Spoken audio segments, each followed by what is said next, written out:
Welcome to Spellbound Studio, everybody. This is Folklore Friday. Before we get to it, please make sure to become a star in the Spellbound constellation by liking, subscribing, commenting, or sharing this video. If you would like to further support the studio, check the links in the description below.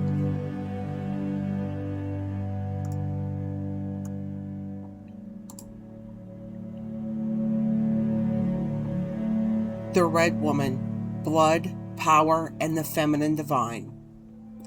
Across time and geography, she appears again and again. The Woman in Red. Sometimes she is a witch, she might be a ghost, or other times she may be a goddess dressed in the color of blood. She might be beautiful or terrifying or both. Her name changes, but her essence remains. Red is life, red is death, red is power. In folklore, red is never a neutral color. It is the color of birth and battle, of menstruation and martyrdom.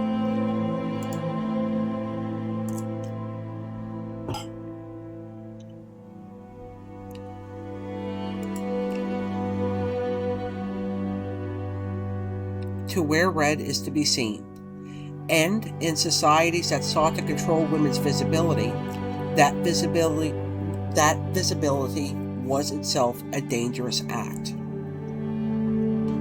The figure of the Red Woman emerges whenever womanhood becomes too bright or too alive for comfort. This myth moves across oceans and centuries, and this ends today in our imaginations, where she is still alive. She lives quietly beneath the surface of our current culture. One of the earliest incarnations of the Red Woman appears in Turkic and Central Asian folklore as Al-Basti or Al-Karasu, which is literally the Red Woman or the Red Mother. In Old Turkic, Al means red, but it also connotates possessed or supernatural.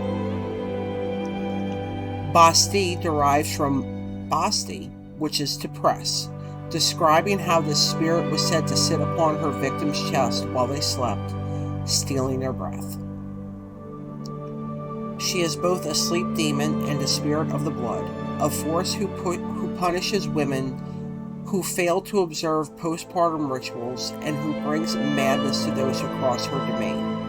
Al-Basti is described as having long red hair and a blood-colored face. Her eyes glow like coals, yet her terror comes from a deeper truth. She personifies the pain of childbirth and the untamed power of the maternal body. Before modern medicine, birth and death were neighbors. The blood of creation and the blood of ending were one and the same. In ancient myth logic, women who survived childbirth had danced with death and returned, and those who did not could become something like her. Al-Basti stands at that threshold, a red phantom made from centuries of fear and awe surrounding female endurance. Her red color is not only the mark of blood, it is the hue of transformation. Thousands of miles away among the Crow people of the Great Plains, another Red Woman emerges. In the traditional Crow language, she is called He-Cheech-Tawia. She is not a nurturing mother, but a devouring one. She is an ogress who hunts and eats human beings, often through deception or witchcraft. According to the legend recorded by early historians, the Red Woman lives alone, painted with the blood of her victims, her skin glowing red in the firelight. Some stories say she lures men with the promises of warmth or food, only to reveal her own monstrous hunger. At first glance, she is purely horrific. But through a feminist lens, the Red Woman of the Crow can be seen as a reflection of colonial and patriarchal anxieties. The fear of women who live beyond control, who refuse to nurture, and who consume instead of serve.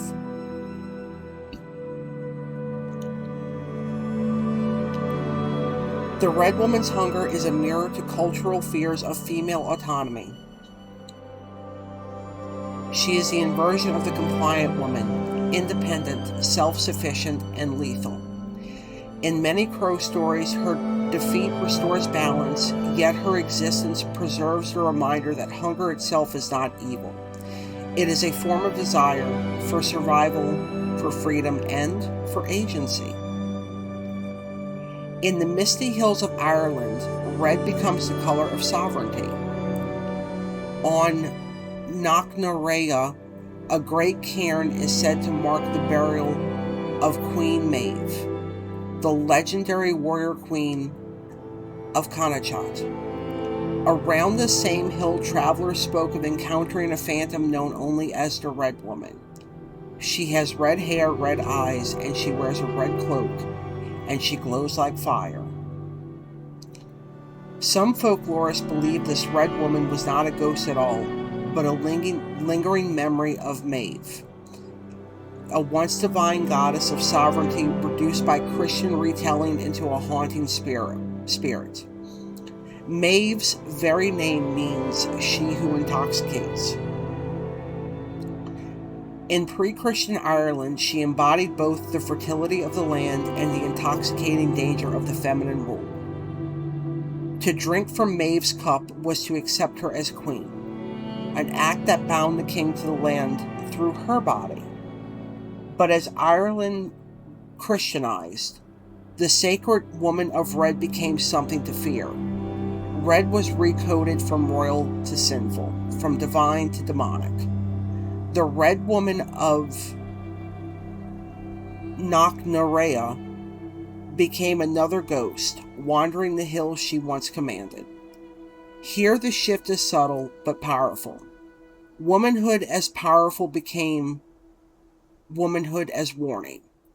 Yet beneath the haunting, there's still the pulse of the goddess in her signature color of red.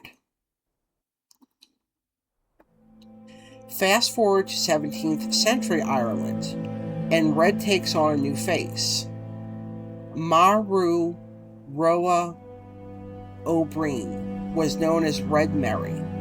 She was born in 1615 in County Clare.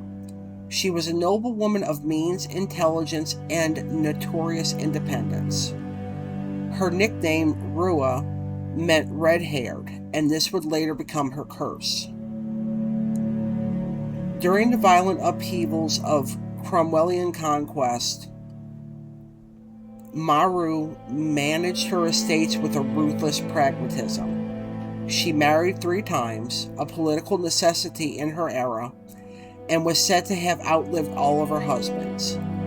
When men wrote about her later, they called her cruel, unnatural, and even demonic.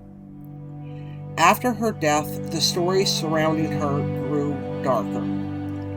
Locals whispered that she had murdered her husbands, that she tortured servants, and that her ghost still rode through the ruins of Ireland on a black horse, her red hair streaming like flames. But what really made her monstrous was her refusal to submit. She was a woman who governed, negotiated, and survived in a world that offered her no space to do so. Her legend transformed her autonomy into witchcraft, which is a classic tactic of patriarchal folklore, and red again becomes shorthand for rebellion. But the Red Woman did not die with Red Mary's legend. She merely changed shape. In the centuries that followed, she appeared in Gothic ghost stories, the lady in red who haunts manors. Her crimson gown signals tragedy and vengeance. In Victorian art, she was both muse and menace, a pre-Raphaelite femme fatale, her red hair echoing in sin and sensuality. And in modern fantasy, she was reborn yet again, perhaps most famously as Melisandre, the Red Woman of Game of Thrones. Draped in scarlet, she embodies both seduction and prophecy, fire and faith. Her power is drawn from flame and blood, both sources of renewal and destruction. Her character, like her predecessors, is caught between reverence and revulsion. Why does the Red Woman endure? Because she represents everything patriarchal culture both desires and fears in women: blood, mystery, sexuality, and knowledge of life and death. She cannot be confined to just one role.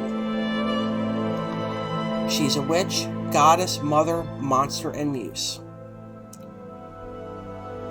And in a feminist reading, each incarnation reveals how societies externalize female power, worshiping it when it's controlled, but they vilify it when it's free.